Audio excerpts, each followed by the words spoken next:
So hey guys, welcome back to my channel. तो दोस्तों, जैसा कि हमने इसके पिछले एपिसोड में देखा था कि लू शाओकिन लुटेरो के हाइड आउट में जाता है, जहां पर उसका सामना उनके बॉस से होती है। लेकिन लू शाओकिन का प्लान तो कुछ और ही था। वो उससे फाइट करने के बजाय जी यान को उससे भिड़ा देता है ताकि उसकी रिकवरी डिस्टर्ब हो जाए। फिर जी यान बड़े ही आसानी से अपने डिवाइन सॉर्ड के इस्तेमाल से उस डीमन को खत्म कर देता है, जिसके बाद फिर उसको लू शाओकिन जमीन के अंदर से एक क्रिस्टल की निकालने के लिए कहता है, जो कि एक टेलीपोर्टेशन एरे को खोलने की चाबी थी।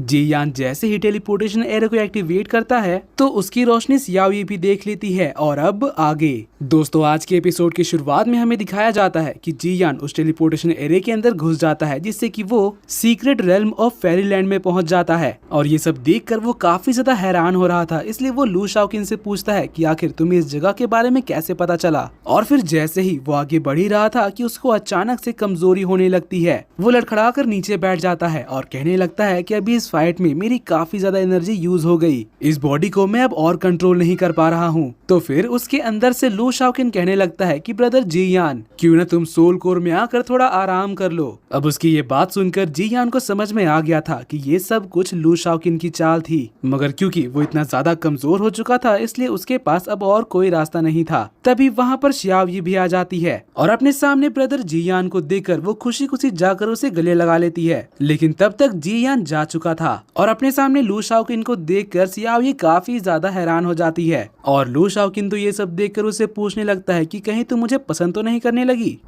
तो लू शाओकिन तुरंत पीछे हट जाती है और उससे कहती है कि आईने में कभी अपनी शक्ल भी देखे हो? मैं तो यहाँ पर ब्रदर जी यान को ढूंढ रही थी और मैंने उनको देखा भी था, तो आखिर तुम उनकी जगह यहाँ पर कैसे आ गए? जिस पर लू शाओकिन बताता है कि शायद तुम दिन में सपना देख रही होगी, क्योंकि मैं तो शुरुआत से ही यहीं पर था।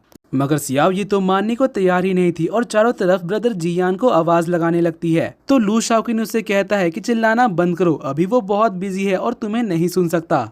फिर लू शाओकिन नोटिस करता है कि इस बार जी यान हुनयान ची का इस्तेमाल कर रहा है, जिसके पास काफी अच्छा हीलिंग इफेक्ट है। फिर इसके बाद सियाओई आगे बढ़कर एक लॉक देखती है, तो बिना कुछ सोचे समझे वो तुरंत उस क्रिस्टल की को उसके अंदर डाल देती है, जिससे यहाँ पर काफी सारी एनर्जी रिलीज होने लगती है। लू शाओकिन उसके पास आकर कहने लगता है कि चाबी को अच्छे से पकड़ कर रखो और राइट की तरफ घुमाओ। अब सियाओई ये सुनकर उससे पूछने लगती है कि आखिर तुम्हें इसके बारे में कैसे पता? क्या तुम यहाँ पर पहले भी आ चुके हो? तो लू शाओकिन कहता है कि चाबी डालकर राइट ही तो घुमाते हैं, और ये बात तो बच्चे बच्चे तक को पता है। मगर सियाओई की सुई तो अभी भी जी यान पर अटकी हुई थी। वो पूछने लगती है कि पहले तुम मुझे ये बताओ कि ब्रदर जी यान गए कहाँ? तो फिर लू शाओकिन अब थोड़ा सोचने के बाद उससे कहता है कि तुम्हारे ब्रदर जी यान उस दरवाजे के पीछे हैं। अगर तुम इस दरवाजे को खोल लेती हो तो तुम मुझसे आसानी से मिल पाओगी। तो इस पर सियाओई कहती है कि तुम मुझे दोबारा बेवकूफ नहीं बना सकते। लेकिन फिर उसके चाबी घुमाने से वो बड़ा सा दरवाजा खुल जाता है, मगर उस दरवाजे के पीछे से तो डार्क एनर्जी बाहर आ रही थी, जिसको देखकर वो कहने लगती है कि मुझे पहले से ही पता था कि तुम झूठ बोल रहे हो। तो लू शाओकिन कहता है कि राइट घुमाने से लाइफ गेट खुलता और तुमने लेफ्ट घुमा दिया, जिससे कि अब डेथ गेट खुल चुका है। पता नहीं अब आगे क्या होगा। ये मुसीबत तुमने खुद अपने ऊपर डाला है, इसलिए इसकी जिम्मेदार अब तुम ही हो और मुझसे मदद की उम्मीद तो बिल्कुल भी मत करना।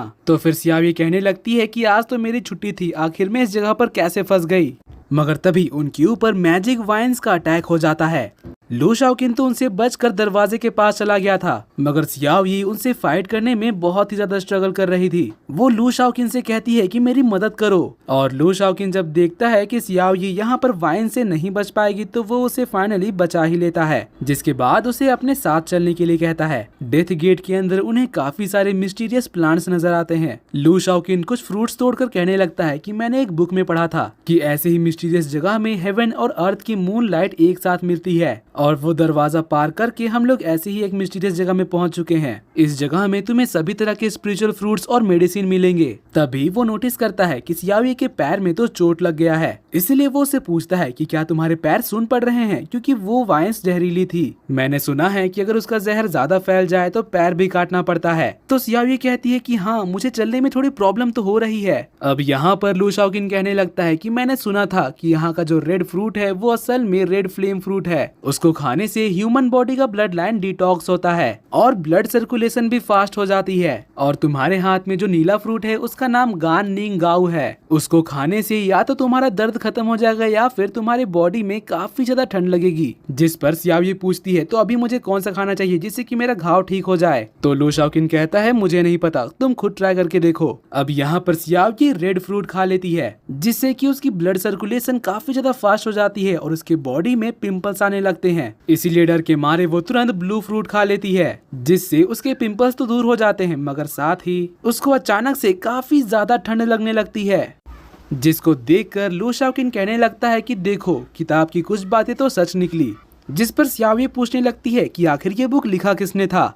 तो इसके जवाब में वो कहता है कि पता नहीं, मैं तो मजाक कर रहा था। और फिर वो सियाओ ये को एक मधुमक्खी का छत्ता पकड़ा देता है और कहता है कि इसके अंदर कहानी तुम्हारी स्किन काफी ज्यादा मुलायम बना देगा और साथ ही तुम्हारे जॉइंट्स को भी खोल देगा। मगर सियाओ ये तो मधुमक्खियों को देखकर डर के मारे यहाँ से भागने लगती है। तो लू शाओकिन कहता है कि बहुत बढ़िया, अगर तुम ऐसे ही भागते रहोगी तो तुम्हें ठंड नहीं लगेगी। फिर उसके ऊपर थोड़ा हंसने के बाद वो नोटिस करता है कि इस जगह पर तो कुछ और लोग भी हैं, लेकिन अभी के लिए लू शाओकिन उनको इग्नोर करके सीधे ट्रेजर लेने के लिए चला जाता है। और यहाँ पर बॉक्स के अंदर सियान यूई सीक्रेट रेल्म का सीक्रेट ट्रेजर था। इसका नाम मिडास जेड था। लू शाओकिन अपने ट्रेजर को देख ही रहा था कि तभी उसे ट्रेजर रूम के दरवाजे को तोड़ने की आवाज आ रही थी। बाहर से लोग कह रहे थे कि ट्रेजर जरूर इसके अंदर होगा, मगर तभी उनके ऊपर एक बीस्ट अटैक कर देता है जिससे काफी सारे लोग मारे जाते हैं। मगर लू शाओकिन तो ये सोच में डूबा हुआ था कि आखिर इस जमाने में भी सीक्रेट रूम के बारे में किसको पता हो सकता है। मुझे लग ही रहा था कि मैं कुछ न कुछ तो जरूर मिस कर रहा हूँ। तभी वो स्पाइडर सबको मारने के बाद लू शाओकिन के ऊपर अटैक करने बढ़ता है। मगर जैसे ही लू शाओकिन उसके ऊपर गुस्से से देखता है वो स्पाइडर डर के मारे यहाँ से भाग निकलता है। लेकिन लू शाओकिन उसको जाने देने वाला नहीं था। वो तुरंत एक स्पीयर उठाकर उसे खत्म कर देता है और कहता है कि दूसरों को एक दूसरे से लड़कर मरते हुए देखने का फीलिंग कुछ और ही होता है। तभी वहाँ पीछे से एक एल्डर ताली बजाते हुए बाहर निकलता है और कहने लगता है कि जैसा मैंने एक्सपेक्ट किया था, तियान यू पीक का सेकंड डिसाइपल तो सच में काफी ज्यादा स्ट्रॉन्ग है। और फिर वो खुद की इंट्रोडक्शन देने लगता है और बताता है कि मैं तुलिक फैमिली का एल्डर हूँ, इसीलिए बिना किसी देरी के चुपचाप वो ट्रेजर मेरे हवाले कर दो, वरना इसका अंजाम तुम्हारे लिए बहुत बुरा होगा। लू शाओकिन तो उसकी ये बात सुनकर जोर जोर से हंसने लगता है। तो एल्डर ये देखकर हैरान हो जाता है और पूछने लगता है कि आखिर तुम्हें किस बात पर इतनी हंसी आ रही है। जिसके जवाब में लू शाओकिन कहता है कि मैं किसी के साथ अपनी चीजें शेयर नहीं करता। अब ये चीज सुनते ही एल्डर लू शाओकिन के ऊपर अटैक कर देता है। मगर तभी वहाँ पर सियाओ ये आ जाती है और लू शाओकिन को बचाने के लिए वो एल्डर के ऊपर एक पावर स्लैश अटैक कर देती है जिससे वो अटैक जाकर सियाओ ये को लग जाता है। मगर साथ ही सियाओ ये का अटैक भी उस बुड्ढे के ऊपर लग चुका था। सियाओ ये इस अटैक से काफी ज्यादा घायल हो जाती है, मगर फिर भी वो लू शाओकिन को बचाने के लिए तैयार थी। वो कहती है कि तुम यहाँ से चले जाओ, इसको मैं रोकती हूँ। मगर ये चीज देखकर तो लू शाओकिन को हंसी आ जाती है। वहीं एल्डर अब अपने मैजिकल बैंड से सियाओ ये को जकड़ लेता है और लू शाओकिन से कहने लगता है कि अगर तुम चाहते हो कि मैं इसको ना मारूं तो चुपचाप वो ट्रेजर मुझे दे दो। और ये कहते हुए वो सियाओ ये को जकड़ने लगता है। तो लू शाओकिन उससे कहता है कि अगर तुम उसे मार देते हो तो तियान यू फेंग तुम्हें नहीं छोड़ेगा।